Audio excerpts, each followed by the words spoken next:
gran parte de sus gastos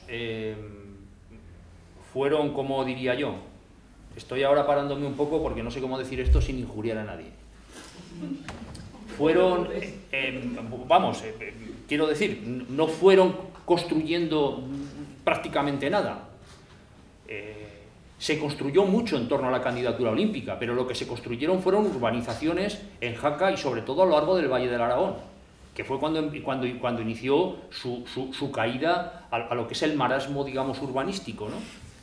Pero tampoco hubo grandes gastos de inversión por parte de la candidatura.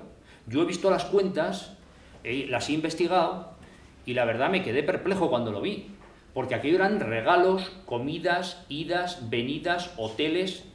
Pero os digo una cosa, en los hoteles casi siempre los gastos del bar eran superiores a los que costaban las habitaciones. Yo de verdad que creo que faltaba el haberles pagado a la gente que llevó la candidatura un balneario, una estancia larga en un balneario, para que se repusiesen de aquel estrés que tuvo que ser tomarse todo lo que se tomaron. Hubo regalos para para toda la gente del COE, para todos los técnicos del Comité Olímpico que venían aquí. Se vino. Los gastos, algunos de ellos eran tan inauditos como unas hojas de la visa oro que llevaba el gerente de la candidatura, en los que ponía Vicky, 20.000 pesetas en entonces. Yo les decía, ¿pero quién es Vicky? No, es de una boutique donde se compraron unas cosas. Ya, y debajo ponía Vanessa, 20.000. Y está tan...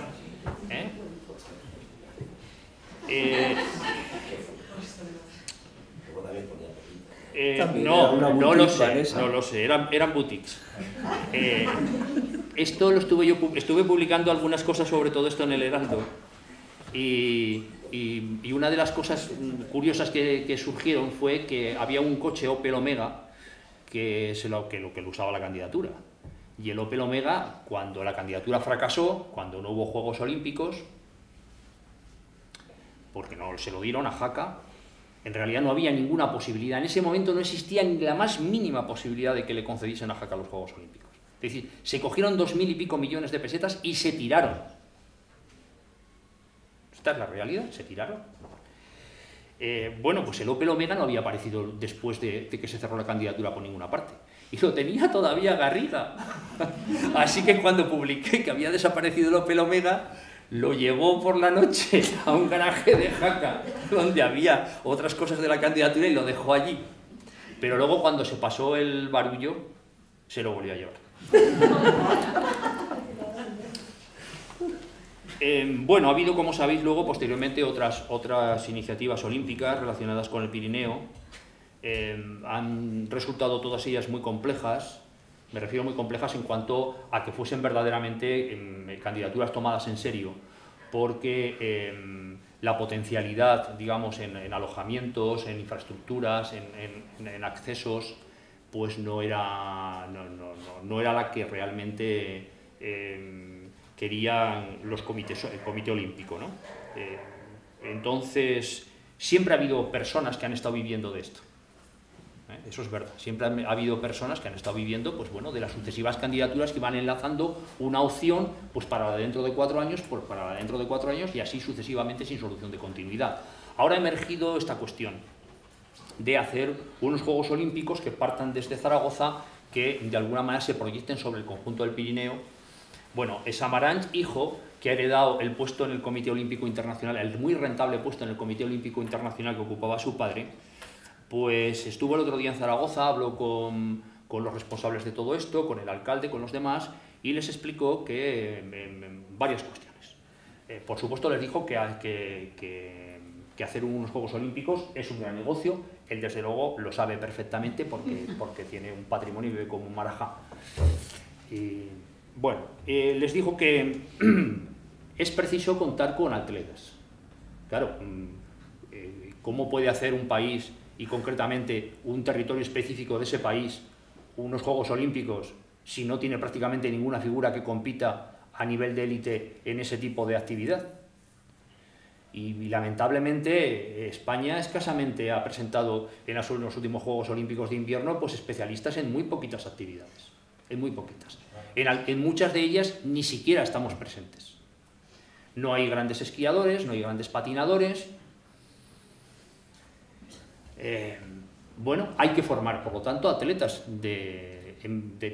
con la vista puesta en el 2022. Es decir, habrá que iniciar un proyecto pues, parecido al plan de creación de atletas, digamos, para los Juegos de Verano, el planado, pues habrá que hacer una cosa parecida.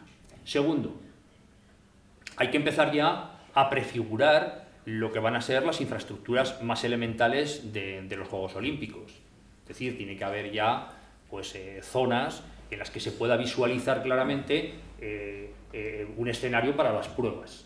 El alcalde de Zaragoza está empeñado con que en Zaragoza haya un palacio del hielo. Todos los que tenemos, bueno, no sé, iba a decir sentido común, no me atrevo ni siquiera a presumir de sentido común, todos los que somos personas precavidas, pues decimos, hombre, ya hay un nuevo palacio de invierno en Jaca que ha costado un huevo y la yema del otro.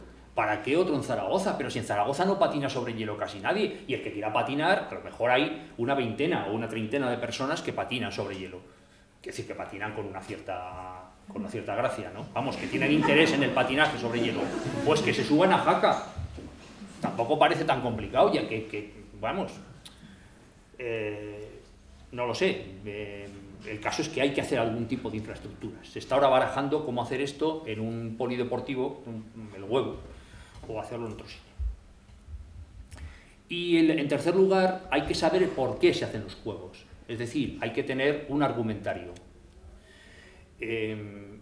Dijo Juan Alberto Belloc, cuando ya Samaranch había terminado lo suyo, que el por qué hacemos los juegos ya lo iremos aclarando en los próximos meses.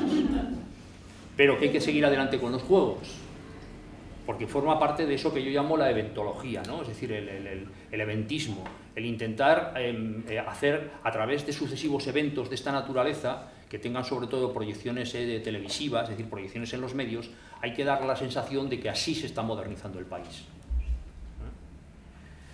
Vamos, de todas maneras, la realidad es que ha llegado la crisis está poniendo en cuestión todos los grandes eventos que se están proyectando desde Zaragoza, porque todos ellos, su única forma de tener una razón de ser económica y de tener una financiación sólida es aparejarse con otras tantas iniciativas de desarrollo inmobiliario, es decir, la Expo Paisajes, también llamada por la gente Exponavo, la construcción de un nuevo campo de fútbol para el Real Zaragoza, los propios Juegos Olímpicos de invierno, si se llegasen, digamos, a hacer, cosa que insisto que parece ser que es muy difícil, por diversos motivos que tampoco me voy a extender en ellos. Todo esto, para que se haga, tiene que venir acompañado de unas acciones de naturaleza urbanística y de una producción de dinero, es decir, de una financiación a través de los negocios inmobiliarios. Como decía José Luis, el negocio inmobiliario está muy parado en España, y yo sinceramente en estos momentos creo que todo lo que está previsto en Zaragoza, es decir, toda esa enorme panoplia de grandes eventos que maneja el alcalde Belloc, está condenada al fracaso. Yo diría que los Juegos Olímpicos del 2022 tienen ínfimas posibilidades de que se lleguen a hacer. El Comité Olímpico, que entiende del tema, desde los años 90 no termina de confiar en que el Pirineo español sea un lugar fácil para hacer unos Juegos Olímpicos, porque no tiene garantizada unos niveles de nieve, digamos, claros, y que es muy discontinua la presencia de nieve en cantidades suficientes para darle... Es verdad que esto también ha pasado en lugares que están mucho más al norte, ¿no?